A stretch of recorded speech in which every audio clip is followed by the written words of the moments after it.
What is going on, guys? Welcome to an early Thursday night chill stream. Where I decided to do this early because Sony State of Play was going on, and it's more interesting to me than Ahsoka right now. So I'm hoping to we might get some new Star Wars game announcements or some new footage for some new upcoming Star Wars games in this. I'm really hoping to see some Final Fantasy VII Rebirth news out of this. Rumor has it they're going to be showing off or making some announcement at the end, possibly a Metal Gear Solid remake, which would be cool as well. But we're going to be checking this out, and then we're going to be diving into some Ahsoka Episode 5 talk. Looking at comments from our video that are pretty comical. So it'll be fun to kind of go through those. So that is what we are doing here today, guys. Yeah, post. Let me unmute this. Post. Not sure which game this is they're showing. Okay, tree. And up. Let me mute this for a second. There's also, just to give everybody a heads up, let me get this link so I can share this in chat. Give you guys an update here. Let's see here. What's the link for this? Let's see. Sign in.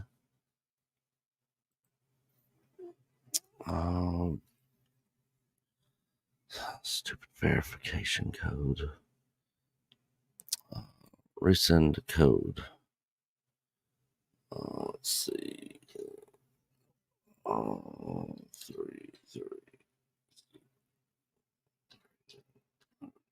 All right, verifying. This copy link.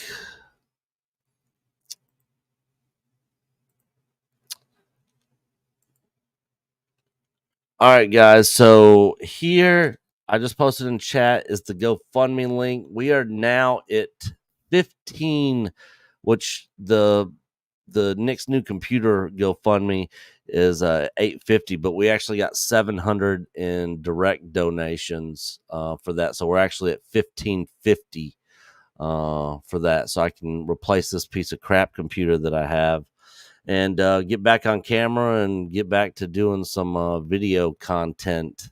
So if you guys are interested, go check that out. All right, let me unmute this, see what's going on here. Immersive Experiences is making the jump to PS4 on October 10th. Roblox features full cross-platform support, so you can join 66 million daily active users across PC, mobile, and other platforms. We can't wait for you to explore millions of experiences together and to see what you create. All right, let's dive in, starting with a look at 2 great games coming to PlayStation VR 2.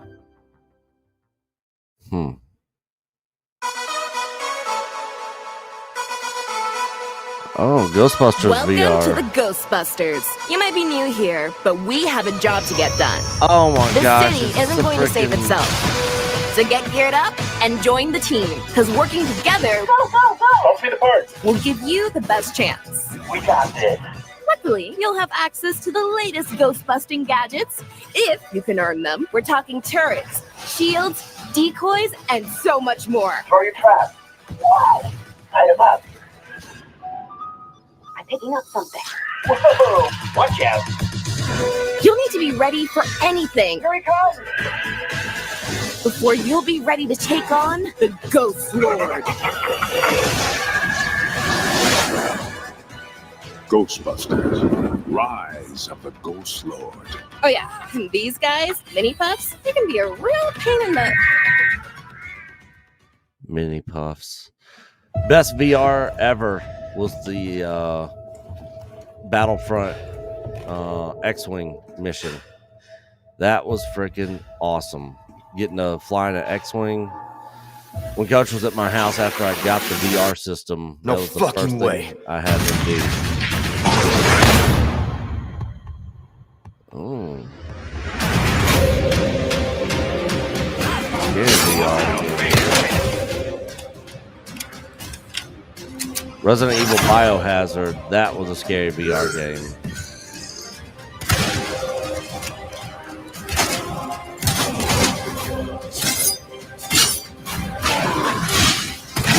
Think you can swallow me whole, huh? That doesn't look as scary as Biohazard 1.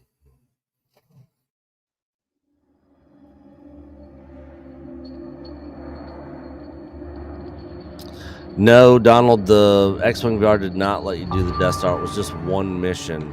You gotta do attack on a Star Destroyer. President's daughter, Baby Eagle. It's likely she's in this village. I'm seeing increased movement from Los Eliminados. Don't get careless. Copy. Ada out. What terrible actions will be done in its name, and who will pay its dark cost? Find Lewis. Fetch me the amber. Have you changed, Ada? Or are you just trying to use me again? Because in this world, someone always pays. There's someone who needs my help. Best not to ask who or why.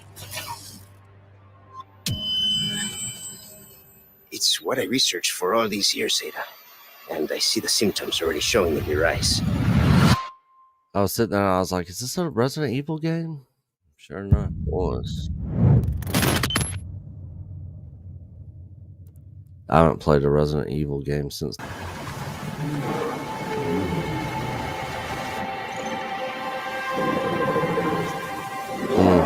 Already not interested. I am not me. Now, you are what I made you! I was abducted by the RDA and trained in their ways. For 15 years, they kept me from my world and my people.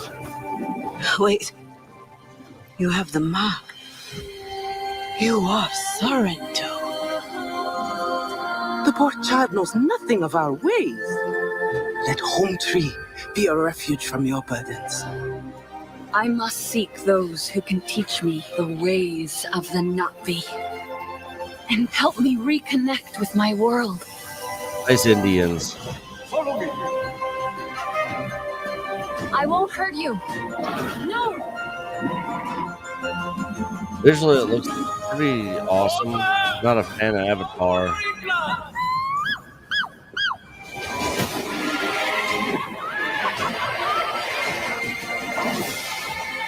You are starting to think like a Nazi. Now, we will teach you to ride like one. Now Pandora is under attack again.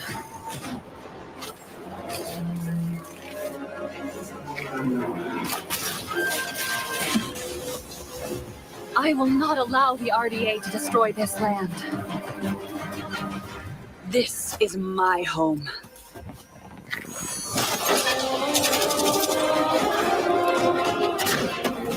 The Navi will fight on your side against the RDA.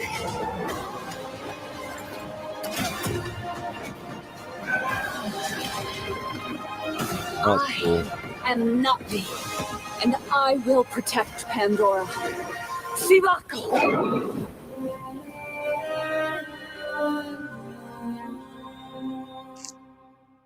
Man, I have to really. We need him, Connor. Spend money on it nowadays. We need him stronger.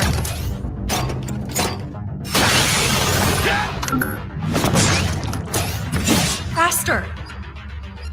Better equipped.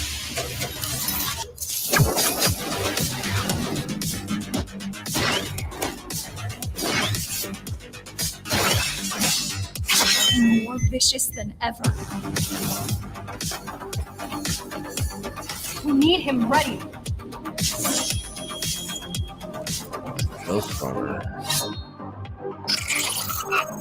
Very cyberpunk looking.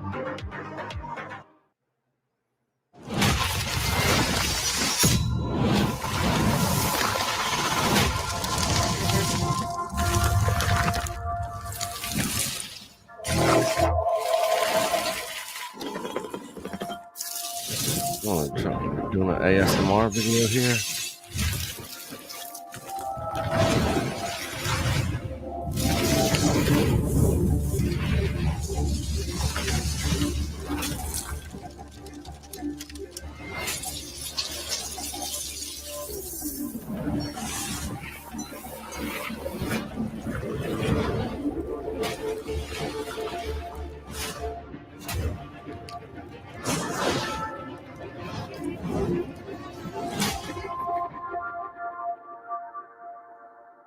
Deep Earth Collection. I want to replace my plates with these black ones.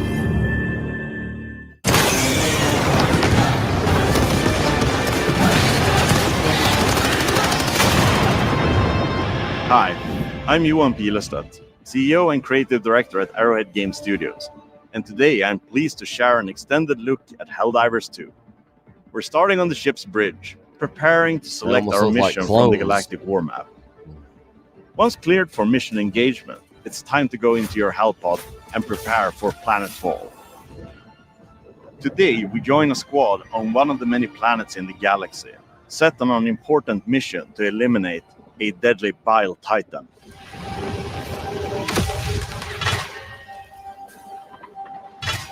Okay, we need to find the Terminate Bile Titan. I think it's this way. There's some enemies here. Okay, I'm covering you on the right. We're covering your rear. Oh, there's loads of them. I'm switching to flamethrower. Oh god, no, it's the Bile Titan! Oh, I died. Reinforcing. Oof, I have to run. This kind of looks like a fun co-op game. Alright, I'm back. Can you guys take him out with the recoilless? Yeah, I'll try to take him down from the side. Reload my recoilless. On it. I got enemies on my back as well. Oh, there's a charger here. I'm gonna take out the Brood Commander. He's charging me. Take out the charger with the recoilless. Alright. Reload me. Nice. I'm gonna thin out the crowd a little bit. There are a lot of them coming. My guard dog is taking care of the little ones. Oh! I'm throwing out the strafing run to try to take out the small guys. Oh no, you killed me! Oh. I'm sorry. One small death for the Helldivers. Reinforcing. Okay, should we do something? Should we strategize? I'm drawing his attention. Alright, I don't think I have an option. We need to throw in the 500 kilogram bomb. Throwing it out. Oh god, he's coming for me. Getting out of the way. There we go. There we go. Good job. Nice. Good job, guys. Well done, Helldivers. Another win for Super Earth.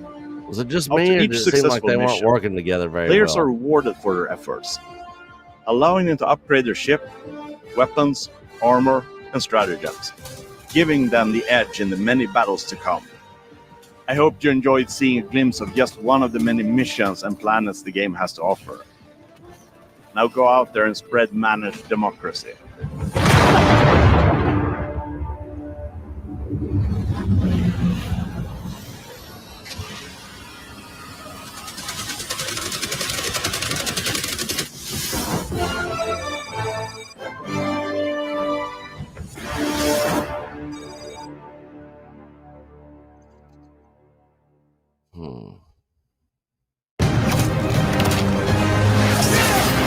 I'm definitely getting this game.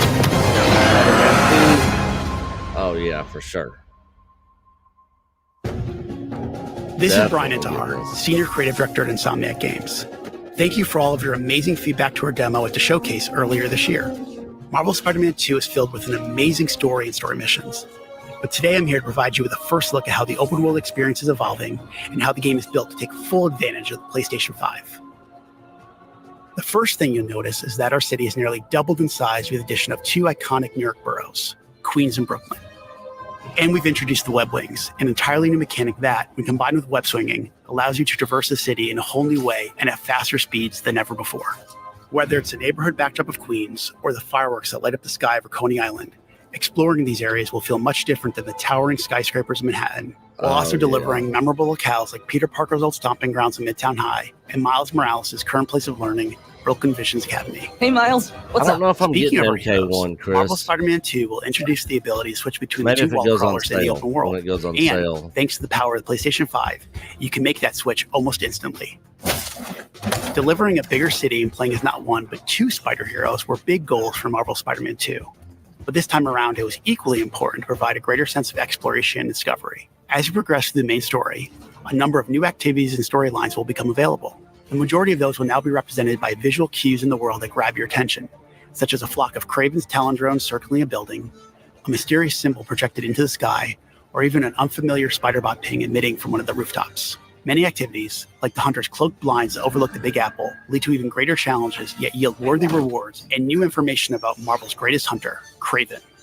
Others will lead to a climactic showdown with Marvel villains not yet seen in the Spider-Man universe. The Spider Heroes have new AR tech in the lenses of their masks, providing a quick glimpse of activities already discovered, or helping locate new ones yet to be revealed. You can always refer to the upgraded Friendly Neighborhood Spider-Man app to quickly track nearby areas of interest.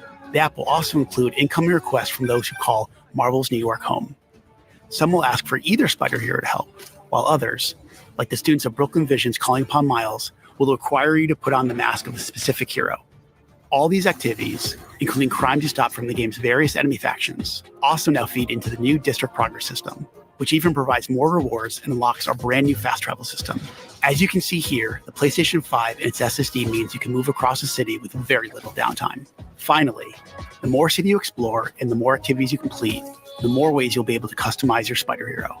This includes mastering additional combat abilities and traversal skills, acquiring and improving gadgets, upgrading through the new suit tech. Real quick, your Muslim uncle for $1.99 super chat. Star Wars Jedi Survivor Series, yay or nay? So I really liked the first game. It's definitely not Coach's kind of game. He tried playing it, but that kind of game, that third person puzzle solving, running around, really isn't his kind of game. So he wasn't a fan of it, but I liked the story. The ending of that first game was awesome. I loved the ending. I'm not going to spoil it just in case some of you haven't played it. The second one, there was too many things about the second one that I heard about story-wise that just kind of turned me off of it. So I've not played the second one, so I can't really comment on if it's good or not. I've kind of heard mixed things about the second game. At some point in time, like when it's on sale, I'll probably get it and play it, but I haven't played it yet. But thank you for that super chat, your Muslim uncle. This super chat video right here is for you.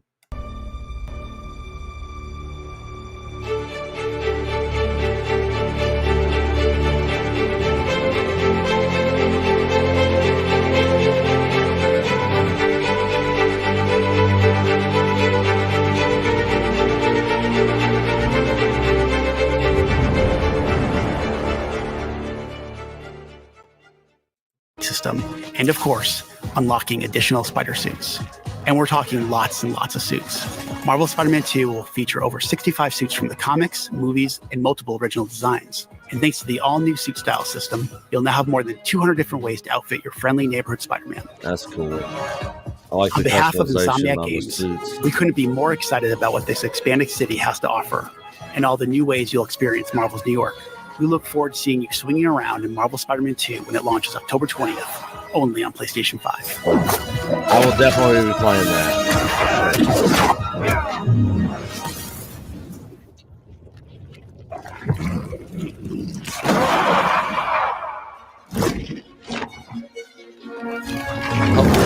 DLC for Carnage. Or maybe that'll come in Spider-Man 3. Wolverine game looks awesome too. I hope we get some more news on that, which will probably be after October, after Spider-Man 2 drops. 1 year has passed since the end of the great conflict between Dana and Rena. What is this? And so, our journey continues. There she is! Don't let her get away! After her! The gang's all here.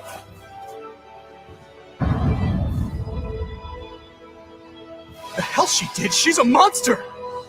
The truth is that people will always doubt, hate, and reject.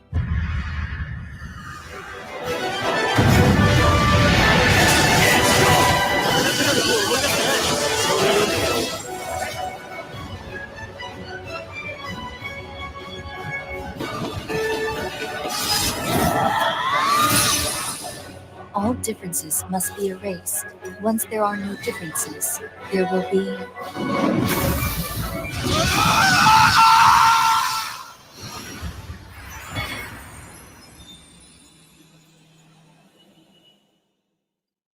That's funny, Andrew. Nick held Paragon of Fandom by Mark Hamill and tweet to fans.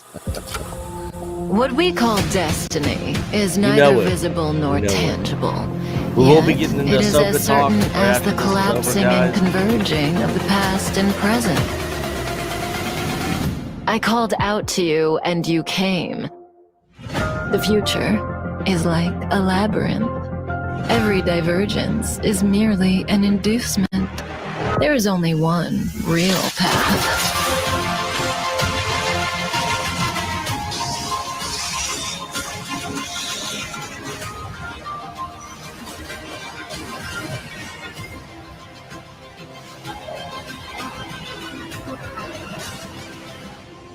You and I are each other's destiny.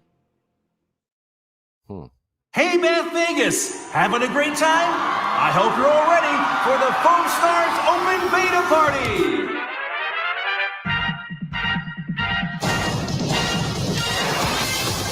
The Foamtastic 4 vs. 4 Party! Spiky! What? Use foam and knock out the opposition! Oh, come on now. 2 insanely fun game modes! Smash the star!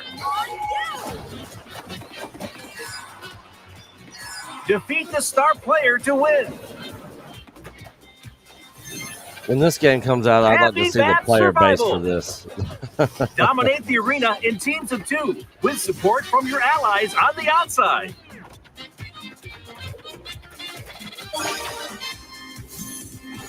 Eight unique characters hit the stage. Soa, Right. Akito, Tonix, Jet Justice, Melty, the Baristador, Raid Breaker, Penguin. Those all sounded like Garbage Pail Kids' names. We'll see you at the Foam What's Stars up, Josh, Open Beta man? Party. Foam Stars. Wow. All right. We've been having a blast with Foam Stars, and we can't wait for you to get your hands on it. Oh, I bet The open you beta have, kicks lady. off later this month. Before we wrap up, Square Enix has one more update for us today. They're hard at work on Final Fantasy VII Rebirth, the ambitious follow-up to the critically acclaimed Final Fantasy VII Remake. Oh, we Let's see getting what's something? in store for one of next year's most anticipated games. Oh, yes. Oh, this is what I was waiting on, guys. The world's ending. At least, that's what everyone's saying.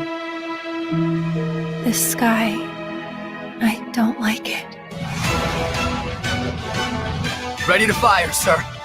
Welcome to the New World Order. Fire! Just close your eyes and listen. Tell me you can't hear that. Her rallying cry. Planet runs out of energy. It and everything on it dies. We can overcome our fate. Am I the same as these monsters? Am Am I even human? Okay, Flashback. we're looking for Sephiroth. Think you can find him? Oh, Sephiroth. You see. So you heeded the That's call it. too, did you? What are you talking about? As you can see, your brothers down there are having a little get-together. They're our best chance of finding Sephiroth. Yeah. I ask because I suspect they're soldiers suffering from cellular degradation. Do not be deceived. You know the truth. Trust in me. Sephiroth! Oh. Come on!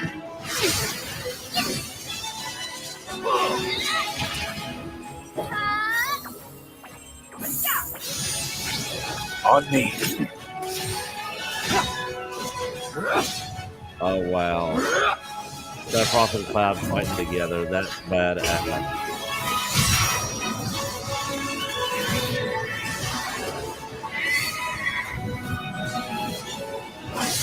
Look!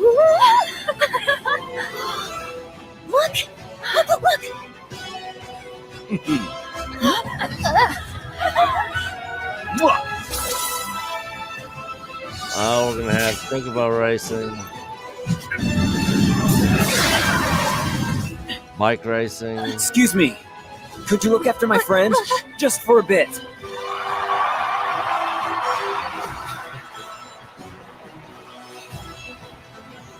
A weapon? Tutelary creatures, set only to appear when the planet is in grave danger.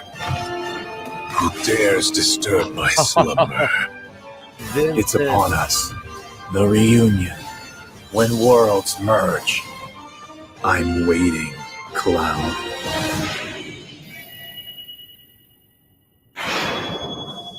How are we gonna get a date? February 29th. Wow. Twin Pack pre-orders start. We hope you enjoyed that new look at Final Fantasy gosh, I VII cannot Rebirth. wait. It's coming to PlayStation 5 on February 29th. And that's all for State of Play. Thanks for watching, and we'll see you next time. Oh, shut up. Oh my gosh. That is freaking Soa! that. The world's I gotta ending. watch it one more time, guys. At least, that's what everyone's saying. The sky. I don't like it. Ready to fire, sir. Welcome to the New World Order.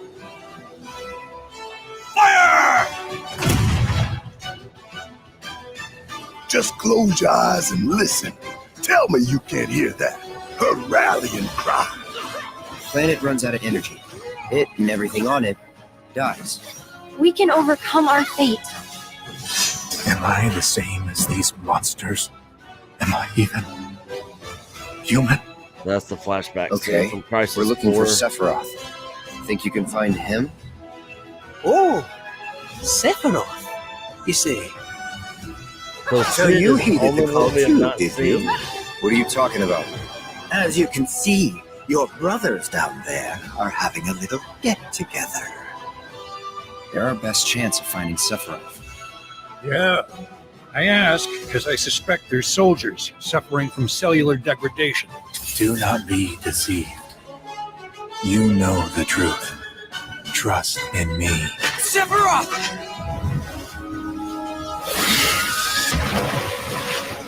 That's the big snake. Come on! Right past the Chocobo farm. On me. That is badass.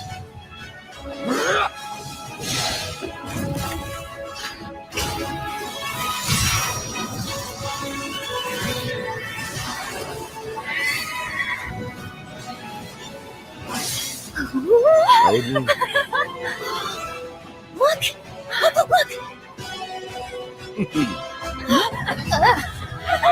Oh, these freaking freaks are back in the game.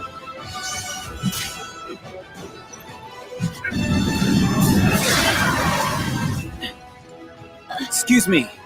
Could you look after my friend? Just for a bit.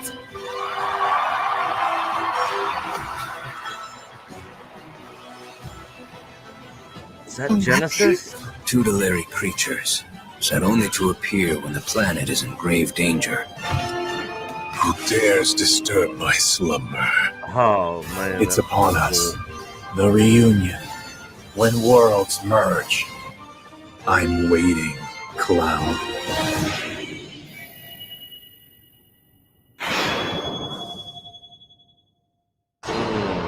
February 29th. I'm going to literally take like a week off of work. So Twin Pack pre-order start. So if you haven't played, if you don't own Remake Intergrade on PS5,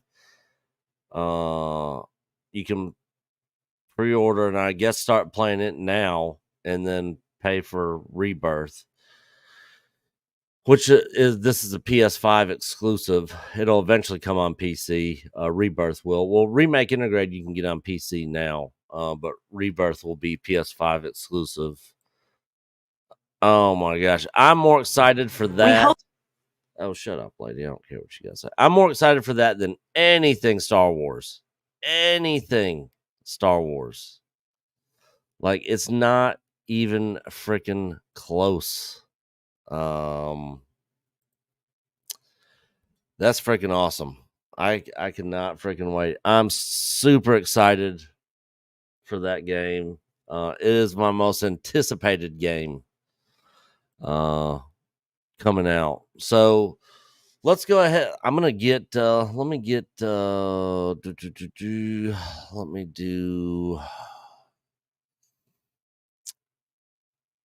our video pulled up for our Ahsoka review. And we will discuss some Ahsoka episode 5.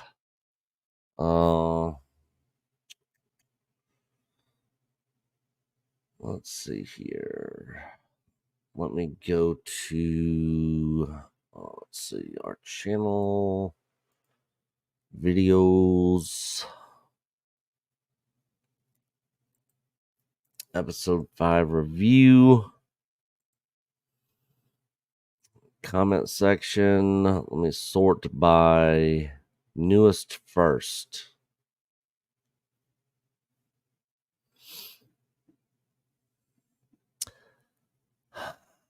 I wish I had can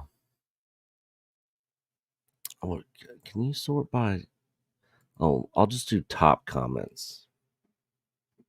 I'll do top comments. All right, so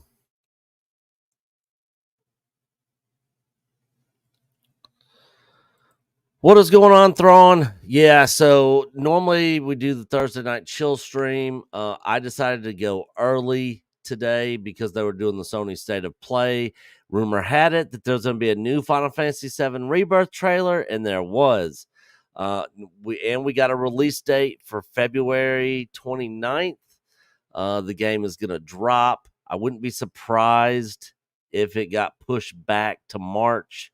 That's what happened last time. When a remake was coming out, but yeah, the freaking trailer looked awesome. If you have not seen it, Thrawn, or if you didn't see it when I was watching on here, definitely go check it out and then come back. It looks freaking sick. I cannot wait. Such a good story, such great writing and character development. I mean, that story in that game destroys anything Disney Star Wars is doing right now. Anything. Mando, Ahsoka, Andor. Freaking awesome. Graph Web with $2, the most consistent man on the interwebs. Hashtag cancel Disney Plus. Absolutely.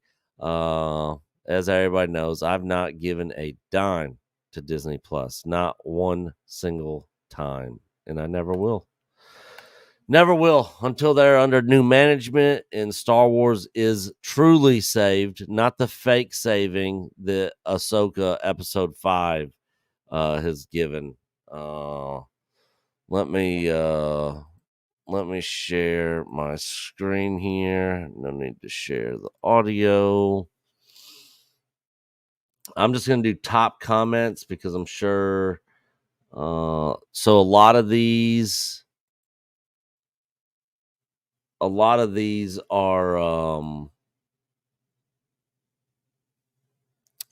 comments. Oh God, it's just getting this one side. I'll bring this down. There we go. So you guys should be able to read. Yeah, I should be able to read those.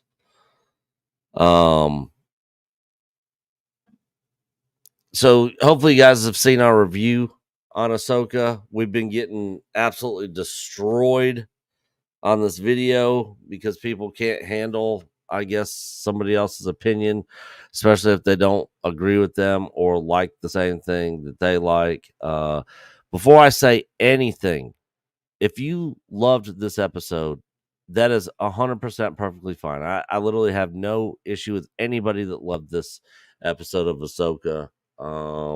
I didn't, but I, again, like I said in the review, I didn't hate it. I just thought it was just kind of meh, and it left me with more questions, and I didn't understand a lot of what was going on. Apparently, thank God we got the internet because they seem to have all the answers. Regardless whether they can prove their thoughts on the episode or not by what was in the episode. I literally have people with 4 different theories or opinions or viewpoints of how they saw the episode and what happened. So it doesn't seem like there's a consensus that this one thing is truly what it really was, whether it was world between worlds or a force vision or something else. People seem to have a lot of different thoughts, and not all of them are consistent. And regardless of what you think about what happened in the episode, you can't really prove it by anything in the episode because they don't explain it. So it's literally just left to interpretation. Again, I didn't hate the episode. I just didn't. I'm not on board with the hype. It wasn't a 9 out of 10 or a 10 out of 10 for me. I gave it a 6, and which I think is a generous score for this episode. And we got 3 episodes left. Still no Thrawn. I don't really know what's going on here. So let's take a look here. Regardless how everyone felt, we can agree on one thing: Hayden's performance was top tier. He was amazing. I agree with that. I'm gonna heart and like that comment because I thought his performance was fine. I liked the flashback scenes, even though I really wasn't understanding what was happening, whether it was in World Between Worlds. I thought we were going to get explanation. Force vision, was that really Anakin? Was it not? Was it all in her head? Was it his Force ghost? He doesn't say. They don't explain. So again, up to interpretation, I guess. Angelina says, Nick, you feeling any better? I am. I'm not 100%, but I am feeling better. So that's why I decided to go ahead and do a chill stream tonight. Like I said, I normally start at 7, but Sony State of Play was going on, and I really wanted to do a live reaction to Final Fantasy VII Rebirth trailer if we were getting one, and we did get one, and I'm hyped and excited for that. Not Ahsoka. This episode proved once and for all how iconic Anakin is a character and how perfectly Hayden portrays him. I'm happy for Hayden Christensen because he got a lot of shit from the prequels in his acting and that sort of thing. And I thought his performance in this was good. I liked his performance in it. I thought he was fine. If that's actually Anakin. So I like that comment. I'm gonna heart that. Our good buddy Matt K. For me, I took this episode as Anakin not only teaching Ahsoka to let go of the past so she can give her life, but to also let go of her hate and fear. This episode really landed for me. Looking forward to rewatch when I binge the whole series. So that's Matt K's perspective on how he took it, and that's the thing. We have gotten a lot of that in the comment section. People took it and understood the episode in different ways. Some people said it's really Anakin, some people said it's not. Either way, you can't prove it from the episode because they don't tell you in the episode once again. So I'm happy for the people out there that this was sort of their Luke moment, but the Luke moment, I'm all for the nostalgia and the member berry stuff. I don't mind that stuff when there's a purpose and a reasoning behind it, or some high stakes involved. At the end of Mando season 2, we got the return of Luke because he was supposedly, to our understanding, the only Jedi in the galaxy left out there. I mean, Yoda said, "When gone am I, the last of the Jedi will you be." So when Grogu was on that rock, it would make sense that Luke would be the one that would sense and feel that, and he would be the one that would show up at the end. And they were all about to die. Those Death Troopers or Dark Troopers, they would have wiped everybody out. I mean, it took everything Mando had just to take down one of them. And they're about to have a whole squad of them in there. So, and then Luke shows up and basically takes them all down like they're nothing. Such a cool moment, such a cool scene. It made sense for in the story. This just didn't for me. Like, just take the story for what it is. Cut that whole Anakin thing out of it. The same thing. I mean, you get to the same ending, in the story. Nothing's changed. And Ahsoka already went Ahsoka white in Rebels, and they just did it again in this. So she should already be that way anyways. It's just like they just did a do-over just for that moment in this. Let's see here. The vision was a typical after death scene we've seen before in other stories where the recently deceased has to choose between fighting for life or to proceed into the afterlife. Ahsoka is just so weary and tired of the constant fighting that she obviously wants to concede. Anakin is there to make her understand the value of their sacrifice. I'll heart that comment because I don't have a problem with that. Again, just as another take on how Party Pucks 3627 saw the episode. I felt like Anakin took the role of the father in this. I guess that's the Mortis God thing, which I really don't know anything about because I didn't watch all those episodes in Clone Wars. And with that role, he completed Ahsoka's training. He's the chosen one. He's the balance between the two Mortis gods. If anyone should be able to do this and swap back and forth between the polar opposites and manipulate the space between worlds to relive events, it should be the chosen one. Again, another perspective that's very different from some of the other perspectives we got. None of these perspectives are wrong either. It's just their interpretation of the episode and how they saw it. Because once again, they gave no explanation in the episode. I thought this was absolutely brilliant. Anakin was essentially telling Ahsoka that while possessing his teachings and qualities, she still had his ability to overcome, the conviction to see things through while choosing to live without the guilt of feeling at fault for his fall. Why would she have any guilt for his fall at all? It had nothing to do with her. And she already knows at this point, because we know she knows Luke about his redemption. So again, it doesn't make sense to me. Agree. One positive for me as I read it. Do you want to live or die? And it's so funny. Live or die. You know, it would have been it would have made the episode better if you know, she would have said live, and he would have grabbed her and been like, wrong, honk, and squeezed her nose like from Karate Kid. Live or die, man. Live or die. Live can also mean exploring an emotional journey in there. This is the first time in Ahsoka that she exhibits a humanity living. Anakin brought her back to the world of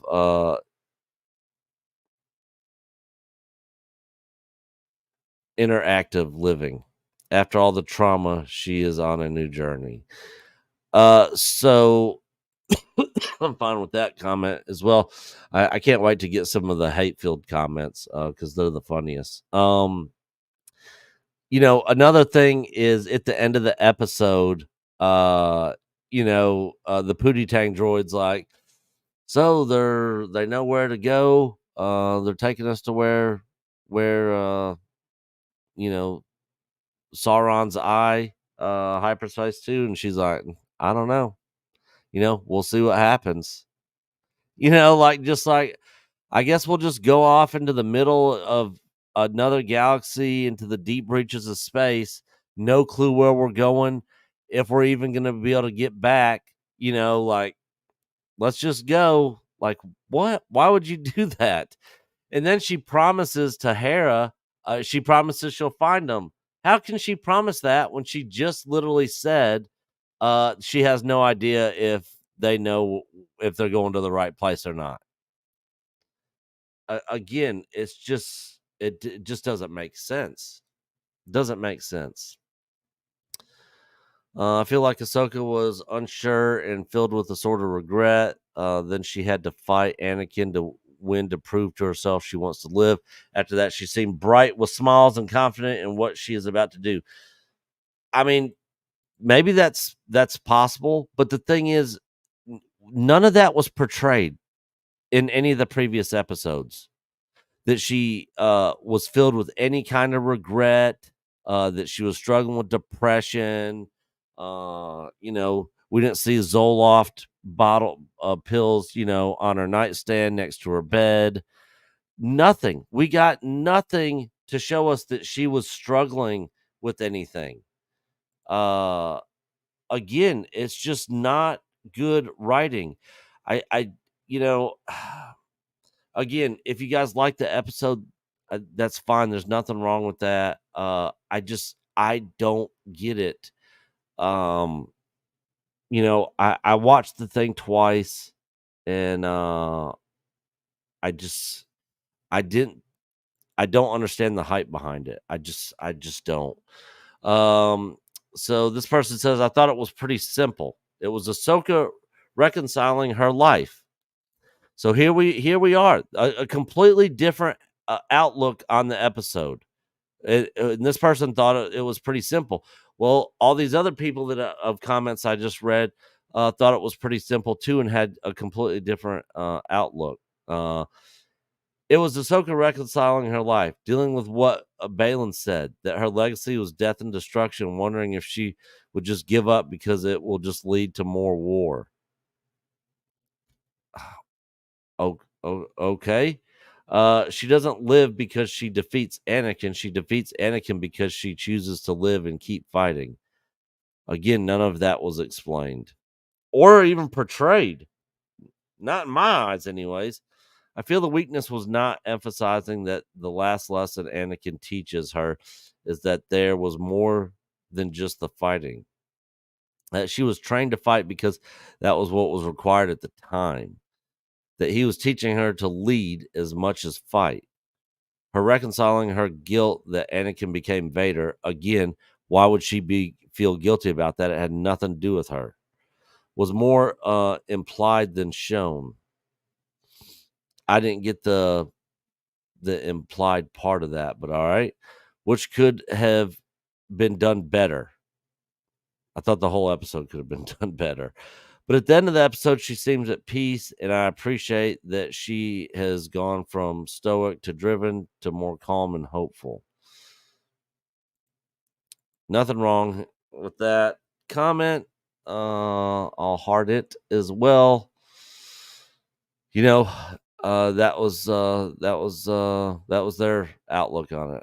Just like everyone else is saying, she went through all the things that she holds close from the past, her mistakes as a leader, thinking she was just a reaper of death, losing her friend, then hold her back. Anakin's ghost, or whomever it was teaching her to let go of the doubt and all the bad that happens, to move on, live, and not be.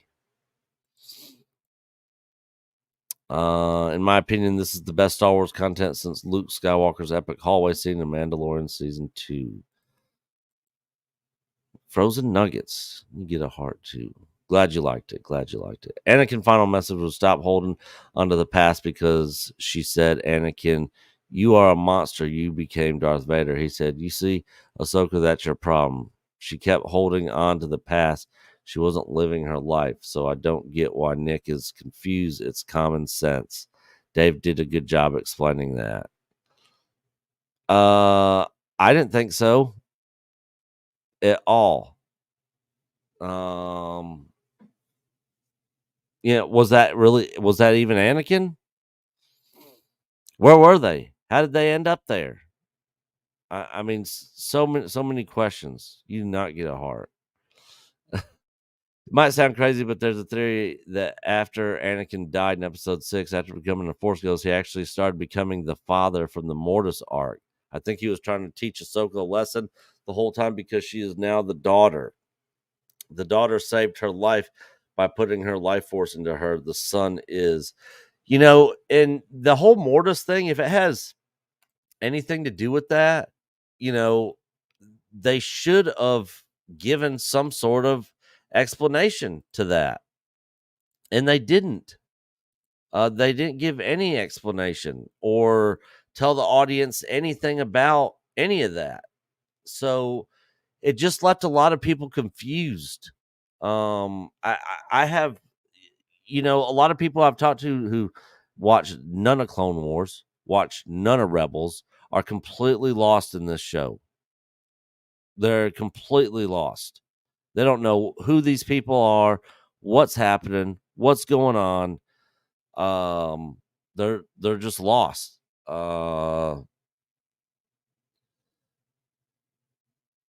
Let's see here. Clifton 3D, member for 29 months. Hail to Clifton 3D. Good to see you, brother.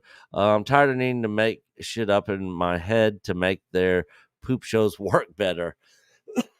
Hang on one sec, guys.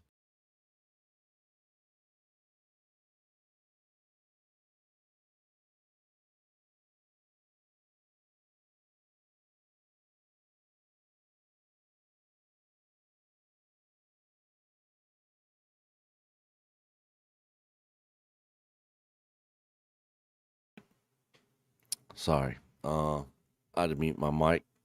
Still not 100% feeling better. But yeah, I agree, Clifton. And as I've gone through these comments of our review of this and all the backlash we're getting, everybody's got a different perspective. And they're making it up and coming to their own conclusions, because none of it was explained. They cannot prove their points from the episode. Nobody can.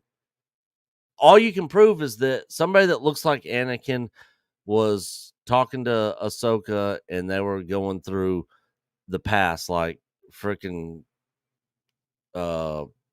Christmas Carol or something, like freaking the Ghost of Christmas Past or something. I don't get it. Don't get it. Let's see. This episode was a masterclass in storytelling and character development. Coach must have hearted this one, because I already would not have hearted this one. Only issue I had was the special effects, and the flashbacks were a bit wonky, and the volume at times was annoying, but overall easily a 9.5 out of 10. This is the Star Wars George Lucas intended.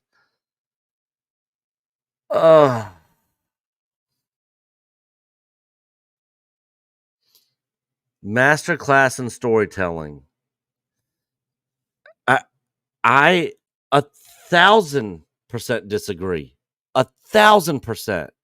Now, again, this is all subjective because at the end of the day, people that have watched all Clone Wars, read EU books, watched all Rebels, 2, 3, 4 times, the whole series through forwards and backwards, grew up on the prequels, all that sort of stuff.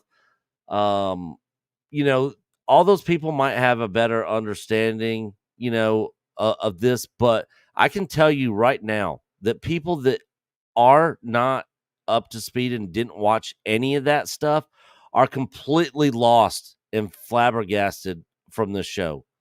They don't know what's going on. Me and Coach is Star Wars fans, and Coach watched all Clone Wars and Rebels. I didn't watch all Clone Wars. I did watch all Rebels. And I don't understand what happened, and I didn't understand the reasoning behind it either, or what the point was of the whole Anakin Ahsoka thing. A masterclass in storytelling? Sorry, I don't see it. I just do not see it.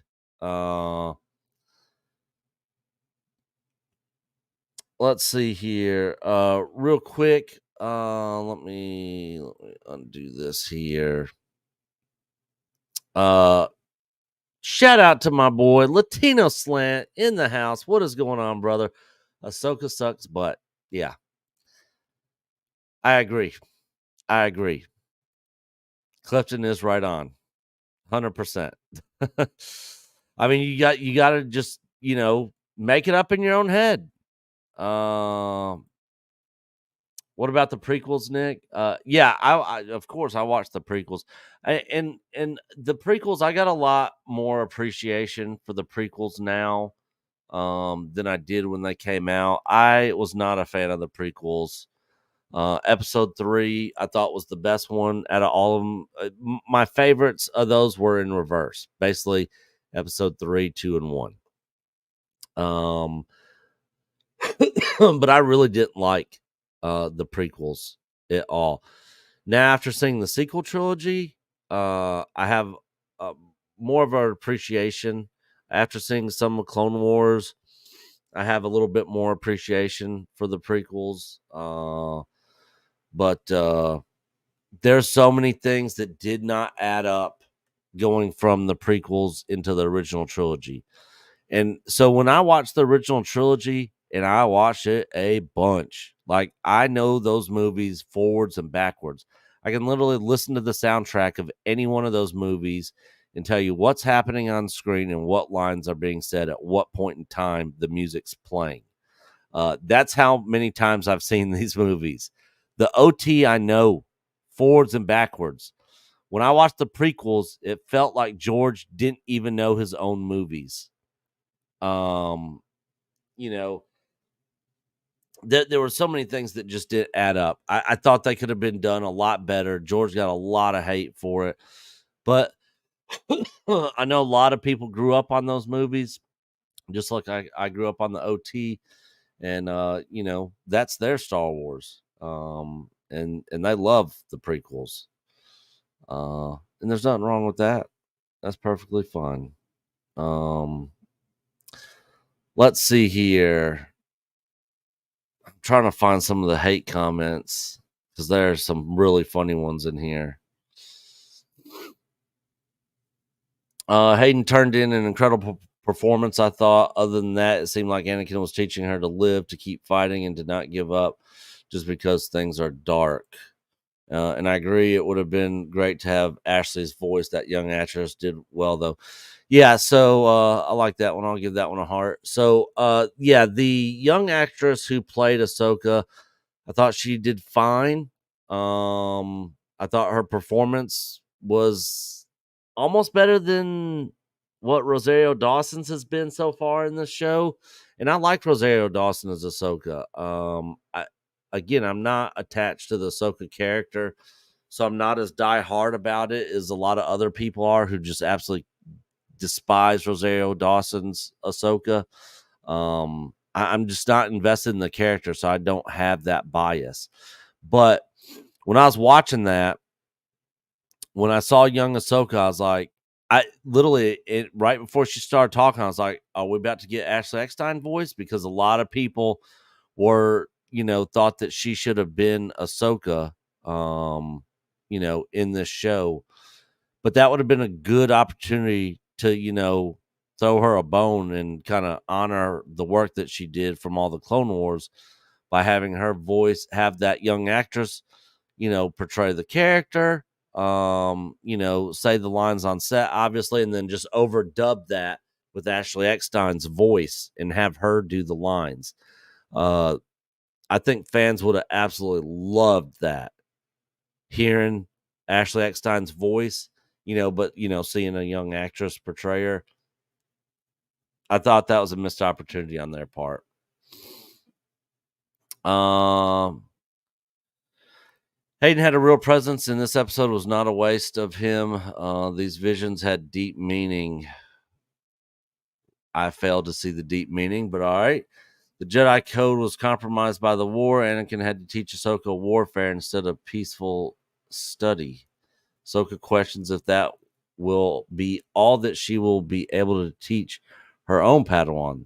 The question, life or death, could equally be dark or light, or war or peace.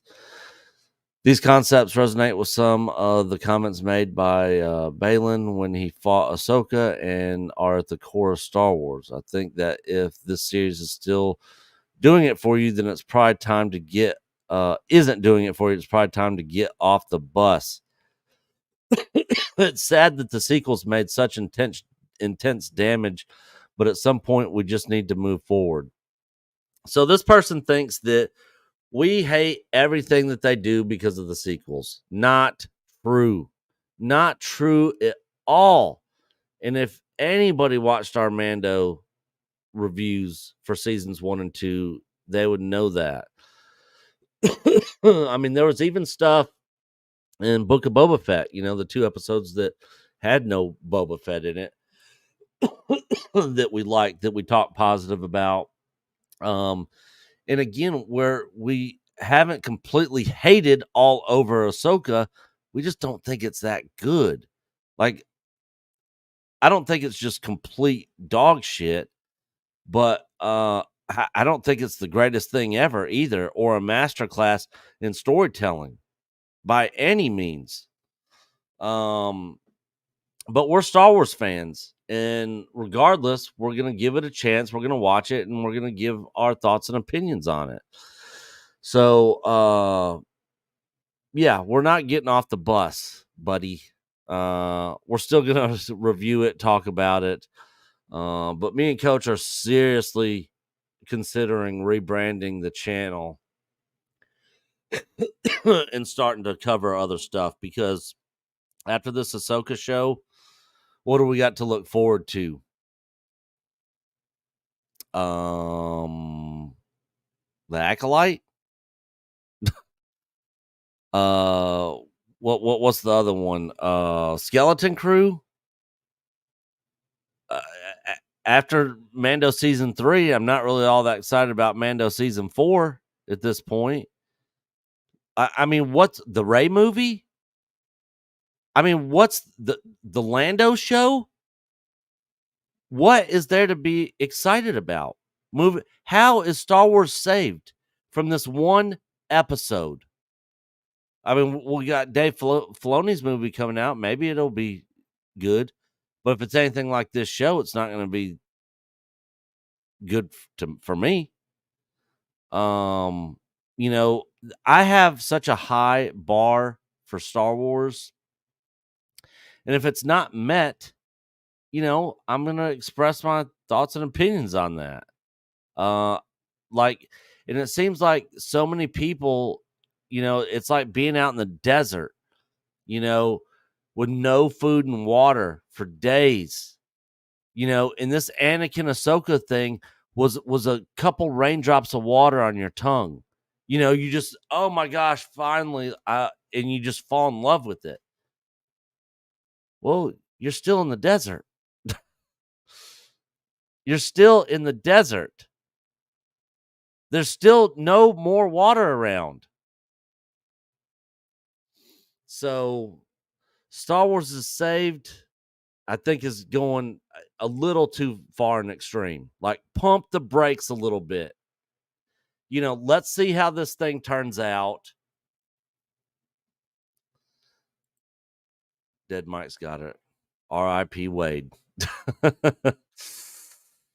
We'll get a Wade show at some point in time. I believe she was in World Between Worlds. Ahsoka could not have survived in the water that long. Yeah, that's the other thing. She was in the water. You know, that's just another perspective there that can't be proven. Maybe she was in there, and she wasn't in the water the whole time.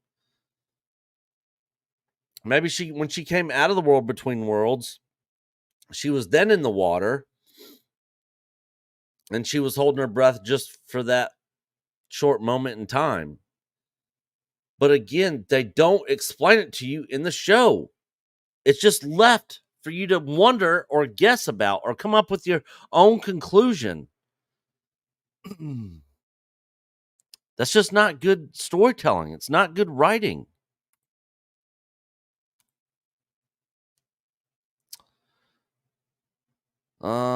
Let's see.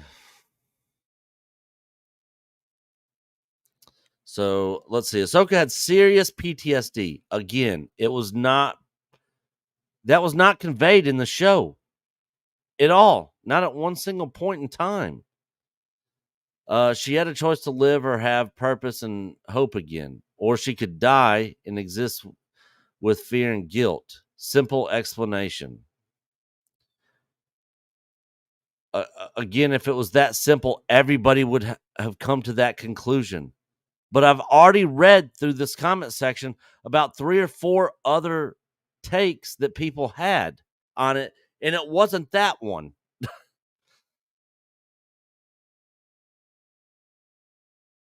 Obviously, there's no official canon confirming this theory I have, but at the end of the day, finally, somebody just admitting there's nothing official on what I'm about to tell you. It's just how I took it and saw it.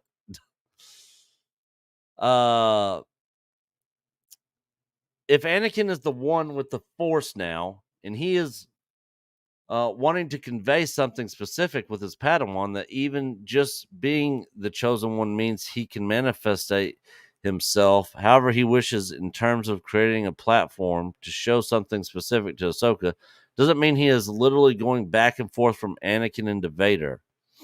He is simply conveying something specific is a teaching tool.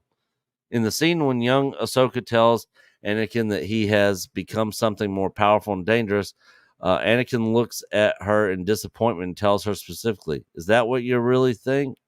In that moment, it's almost as if she seems hung up on what he became, but forgot that hope that still resided within him vicariously through his son and the redemption that would eventually take place. Anakin's whole story is one of innocence, anxiety, and lack of control, falling into a corrupted state, becoming lost into that corruption, but yet still having a spark of hope despite the fact that it's covered up with misdeeds and darkness. I can kind of see in this episode that Anakin was almost conveying to Ahsoka, hang on a second, you know my story, you know what there was hope there all along. Why can't you see that, and why can't you have that same hope for yourself? Good explanation, but again, maybe that's the case. Maybe not. It wasn't explained. I could literally go through that on every single explanation of the episode in this.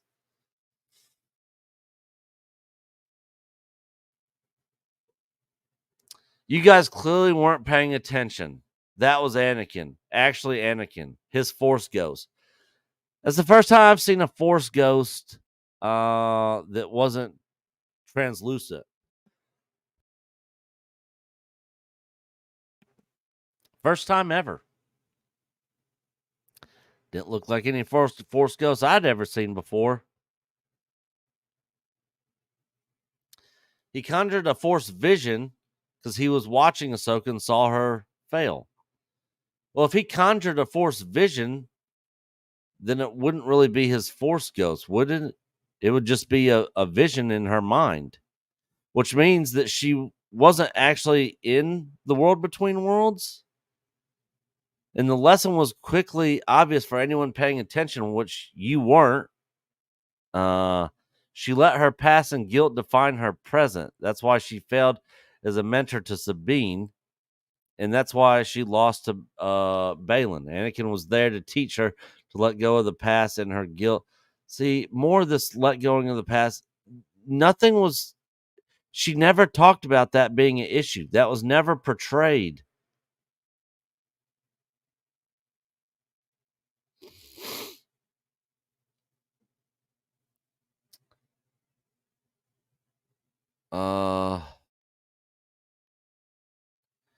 Coach and Nick hit on a few things here. Remember when Anakin said, "I'm here to finish your training"? Ahsoka left the order before she could pass the trial of confronting one's demons, like Luke did in the cave. Part of her demons is she feels like she comes from a legacy of destruction. When Balin's skull got in her head with that, he left her feeling demoralized and questioning whether she wanted to live or die, whether it was even worth it to do so. Anakin came to her in the world between worlds. How'd she get there? One, to finish her training, as he said, but also to get her to come to terms with her feelings about their legacy, her place in it, and Anakin's role as Darth Vader. That's why they went through the various battles that Ahsoka and Anakin took part in, because he's trying to address the experiences that created her demons. I think those conversations were taking place during Ahsoka's vision quest, not during the actual battles when they occurred. Yeah, I figured that much. I could be wrong, in which case, yes, that's ridiculous. Oh wow, this is a long one. I'm not going to go through all this, but just another take on their perspective of the episode. I'm going to stop sharing these. Let me see what you guys are saying out there in the chat before we wrap up.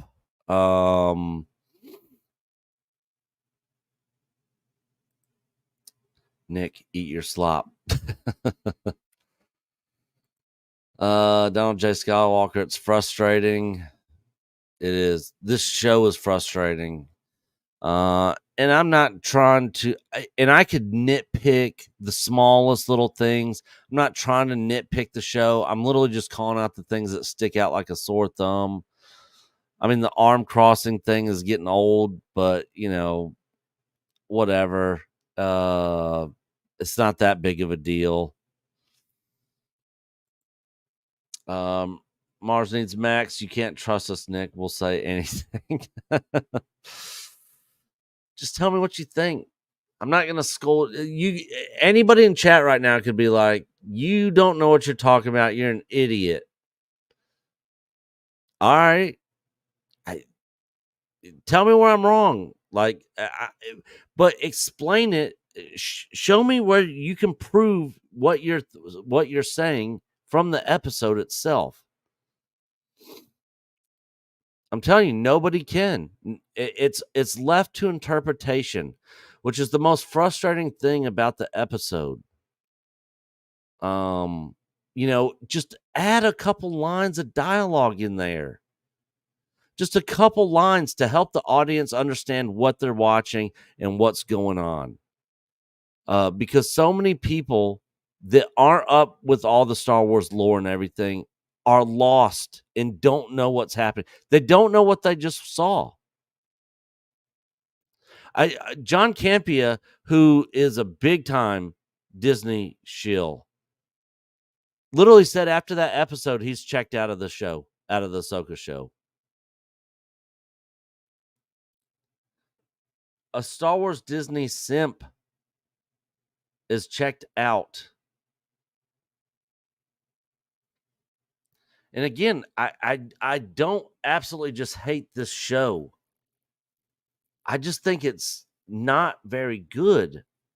It's not up to the mark of where Star Wars should be. It's not hitting that bar.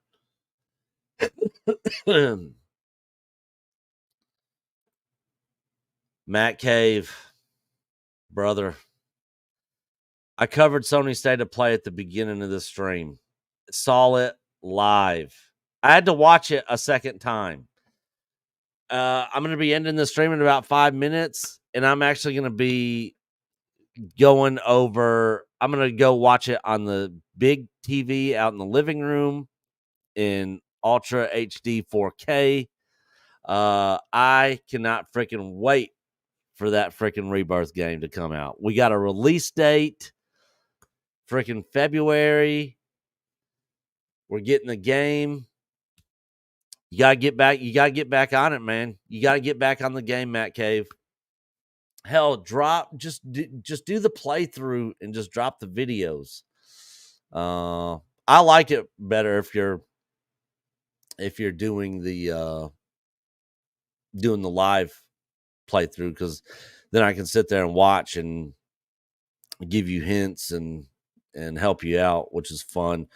But after that, you got to do the Crisis Core because Crisis Core is going to play a huge part. I'm not sure if you played the original one, Matt, or if you know the story of Crisis Core and Zach.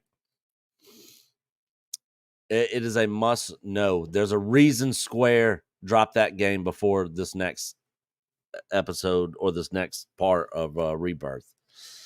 It is going to be very, very important. I actually watched a 5-hour-long video on the road to Rebirth on explaining the backstory and lore and what's to come and what's happening. Like, it was a 5-hour-long video.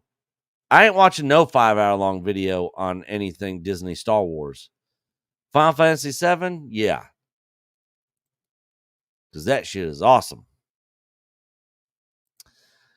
Brandon the Anime Guy, good to see you too, brother. Take care. You are Echo Base Network. Hail to Brandon the Anime Guy. Good to see you, brother. Let's see here. I want to play Final Fantasy VII Live now that I'm done with the Ahsoka video games. I wanted to play. I'm heading back into Midgar. Yeah, it is such a good story. The writing and like everything that they're doing was, and I'm not going to spoil on what I believe is going to be coming. This is going to play out like a sequel, to the original game, and there's if some stuff happens that I think it's going in the direction I think it's going, it is going to be insane.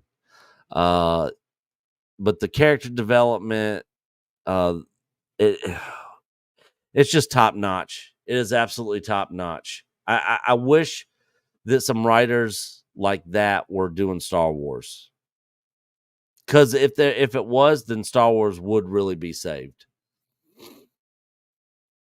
There's more there. You want a master class in storytelling? Go play Final Fantasy VII.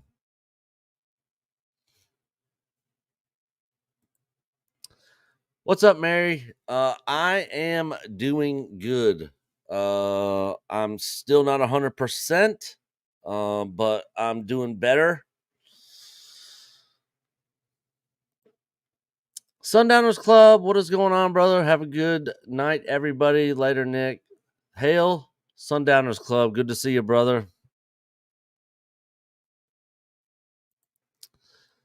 Rex, Nick, the writers do too many drugs. Yeah. It seems that way. It seems that way. Will it have anything to do with Advent Children? I enjoyed the movie. So this is actually, I believe, and I think we'll find out in Rebirth, I believe that Final Fantasy VII Remake, Rebirth, and the third one is actually a sequel to Advent Children. It is going to end up being a sequel. not a remake of the original game. We're going through parts of the regular game. I think so. It's a 2-disc game. A Rebirth's 2 discs. I think we're gonna finish the original storyline in the first disc. The second disc is gonna be all new. All new. We're gonna find out the truth. I was on the side of different timelines. I'm now leaning more towards the one timeline and how all this stuff is all in Cloud's mind. During his Mako poisoning. And Zach's actually still alive and he ends up waking up. So yeah, I think this is a sequel to Advent Children.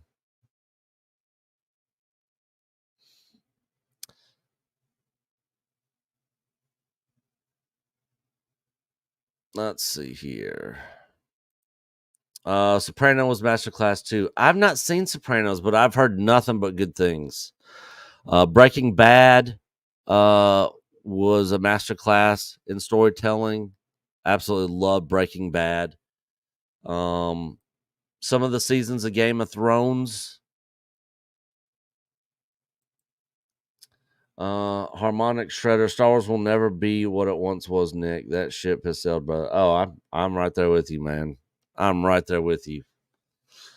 Oh, Matt Cave with the 50. With the 50 super chat. My man. I appreciate that, bro. Thank you for your support, Matt. A bit towards your new PC, brother. You are Echo Base Network. Man, I appreciate that. Yeah, we are up to, with that right there, we are up to 1,600. 1,600 on my new computer so that I can get back on camera, start doing video editing. I'm literally down to one USB port. Anytime I try to export or do a lot of video editing, it crashes my computer. It's literally on its last leg. So yeah, it's not in good shape. I spent like God, what was it? It was like somewhere in between 15 and 1800, something like that, on this computer like 2 years ago. I've had nothing but problems with it. So I'm looking at getting a better computer, but I just don't have the money. I don't. I had to cancel my Dallas trip this weekend because I just don't have the money to go do Retropalooza this year. I've got to get stuff paid off. Hopefully I'll have my car paid off at the end of the year. I just had to get it out of the shop too, which cost a little under $1,000. But hell, Matt Cave for the big 50. This super chat video right here, brother, is for you.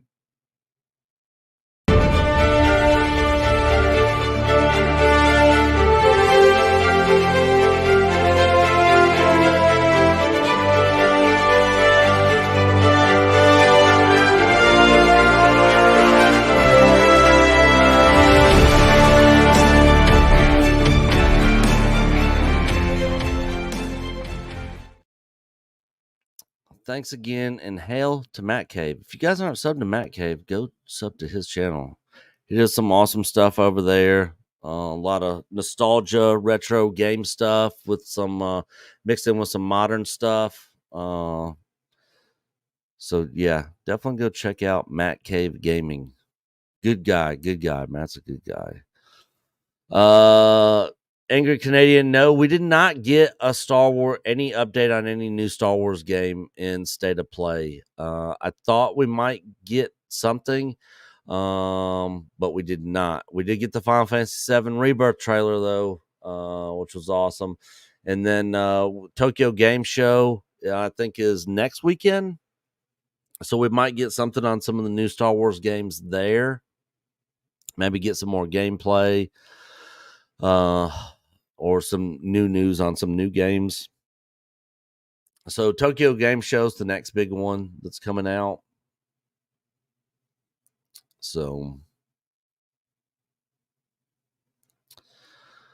let's see here. Donald J. HBO could make great Star Wars. They really know how to nail episodic television. I agree. Disney is not good with episodic television. I would really like to see something in the Star Wars universe with, you could do it on really anything. Do it on Clone Troopers, like a Special Forces, sort of like similar to the Bad Batch or something, or some bounty hunters, or some rebels, or Rogue Squadron, or whatever. But have each episode be its own story, with an overarching story that covers the whole season. But each episode be the same length of time, and be its own story. These are basically movies that are chopped up into episodes, and that doesn't make good TV episodes. That doesn't make good episodes. It's just, it's a long movie that's just chopped up into episodes, and it's all over the place. You'll get a 54-minute episode one week and a 28-minute episode the next week. It's ridiculous. They need to tighten it up over there, in my opinion.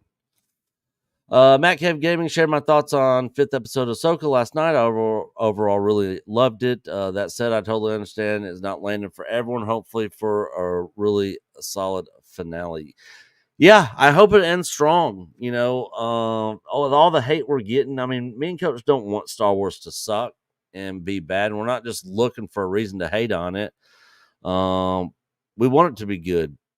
But yeah, it's just not hitting for us, and it looks like probably a little over 50% of our audience seem to really like this last episode of Ahsoka, and there's about maybe like 40-45% that's kind of in the same boat as us.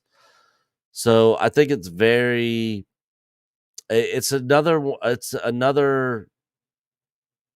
show that just has the fan base divided, but unlike people here in the chat who are all really super cool folks that can handle other opinions and not have it ruin your day, that somebody else doesn't agree with everything you say or like, freaking lose their minds. I mean, the comment section the last 2 weeks in our Ahsoka reviews has been a shit show over there. I mean, it has been insane. I mean, we have gotten called every name under the book, like grifters, like really grifters. Like if we were grifting, we would be on the same page as the majority of people here, trying to like get everybody's money, like everybody seems to really like this for the most part this last episode, and it just didn't hit for us, and it didn't hit for a lot of other people too, but if we were grifters, we would just jump on that train, hey, we really liked us, give us your money. No, that's not it. We would have gained a crap ton of subs, but we're losing subs. We've lost probably about 200 subs this month because of our takes on Ahsoka. Just because we have an opinion that differs from other people, and they're passionate about their opinions, which is fine, but it's all subjective at the end of the day. Not everybody's gonna see it the same way. I mean, hell, I use this example all the time. Freaking Iron Eagle. I like that movie better than Top Gun. And other people out there are like, oh, Iron Eagle, God, that movie was not good. That was not a good movie. Maybe not. I thought it was freaking awesome. I freaking love Iron Eagle.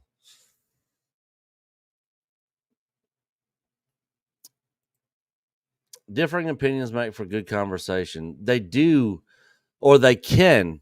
And we've tried to have that conversation, but some people out there are just like, you're not seeing it right. And trying to convince us that our opinions are wrong and trying to change our minds. Don't try to change our mind. I mean, give your point, and if our minds changed, then it'll be changed. Like I've gone anytime so here's my process of anything that we review. I stay off the internet if I can't watch it when it drops.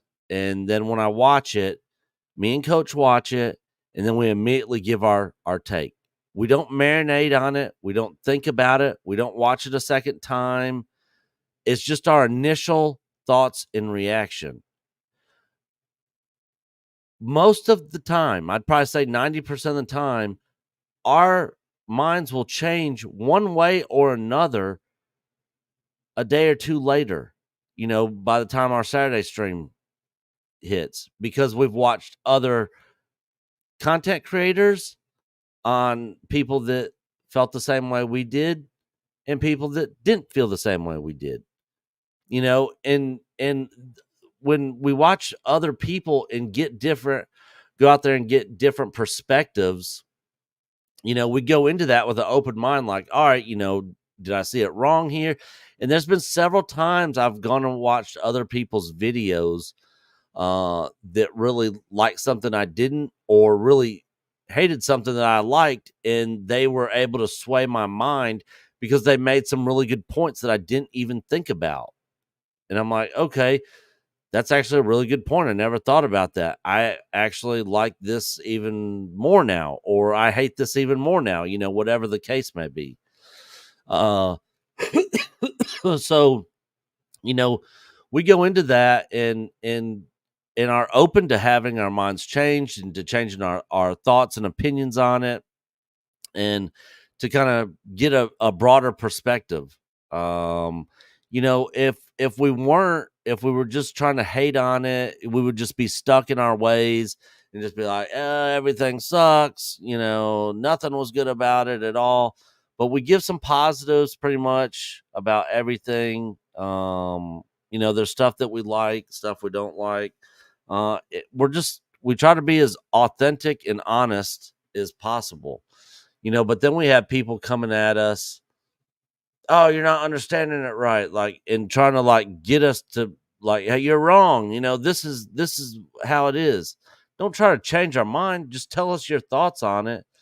And then if we agree, then we'll be like, oh, that's actually a good point. But when you come at us like you're wrong and here's why you're wrong, no, we're not wrong. But neither are you. You're not wrong either. It's just an opinion. So, anyways, Mike, my first thought as soon as episode 5 was over, I was confused. Same. I liked Anakin and Ahsoka flashbacks. Yeah, I thought cinematography, I thought some of that stuff was well done. I liked Anakin's performance as well. I thought he did great. But everything else is just like just there for no reason. Same.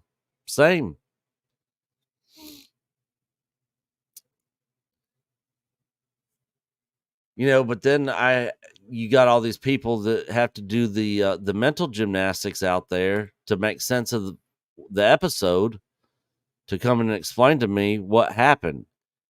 I shouldn't need an explanation from other people out there. They should just tell me in the show. You don't have to do a deep dive explanation. Just give a couple lines of dialogue just to give us a general understanding of what we're watching and what's happening on screen. Because Mike we weren't the only ones that were confused after that episode. I can promise you that. I had several friends of mine that don't do the YouTube thing or aren't big, huge Star Wars nerds that were like, well, what just happened? I don't understand. And I couldn't explain it to them because I didn't know what was going on either because they didn't explain it. It's just not good writing, in my opinion. Donald J. Skywalker, we love you, Nick, in a hetero way, of course.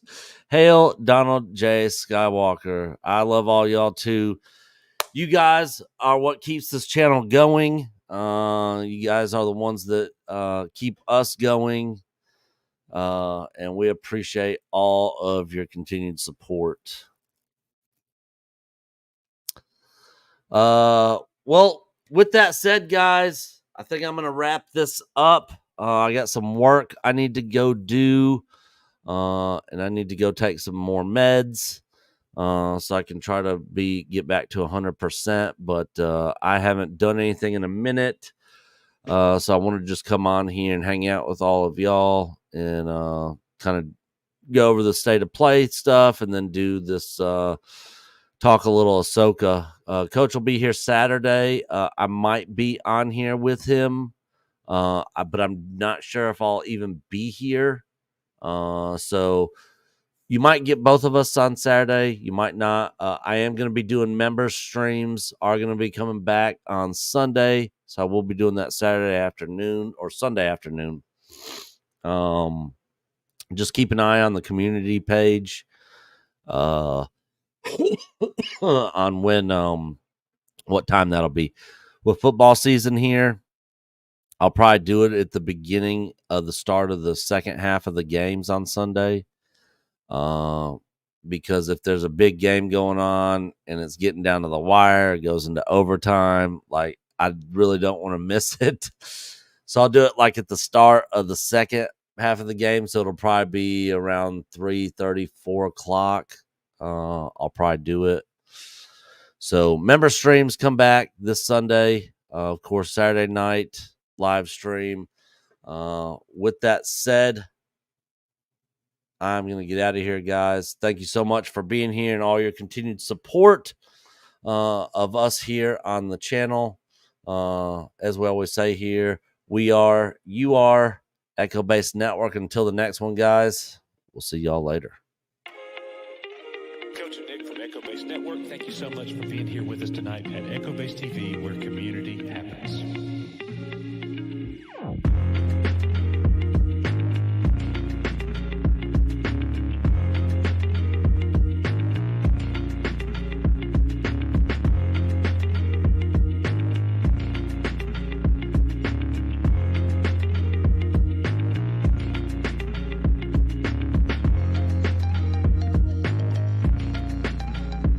Mediator has decided 1 point Valiant Renegade. That is a very, very valid argument. Okay. Bring me some pizza rolls. What you're really saying, Valiant, though, may the force be with you. For me, support. Coach and Nick from Echo Base Network, thank you so much for being here with us tonight at Echo Base TV, where community happens.